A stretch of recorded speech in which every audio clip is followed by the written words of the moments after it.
আপনি কি জানেন চাঁদে মানুষের পায়ের ছাপ লাখ লাখ বছর পর্যন্ত থেকে যেতে পারে?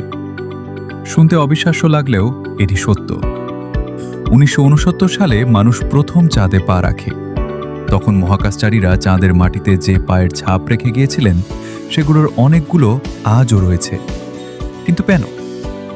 কারণ চাঁদে পৃথিবীর মতো বাতাস নেই, সেখানে ঝড় হয় না, বৃষ্টি হয় না, এমনকি নদীও নেই।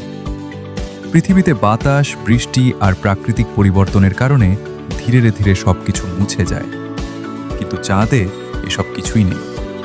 তাই একবার কোনো ছাপ পড়লে তা খুব দীর্ঘ সময় ধরে একই রকম থাকতে পারে। ভাবুন তো, আজ থেকে হাজার হাজার বছর পরেও হয়তো মানুষের প্রথম পদচিহ্ন চাঁদের বুকে রয়ে যাবে। মহাকাশ সত্যিই রহস্যে ভরা। এমন আরও অবাক করা তথ্য জানতে ফলো করুন টিএন ফ্যাক্ট জোন। আর হে, লাইক, কমেন্ট, শেয়ার করতে ভুলবেন না কিন্তু।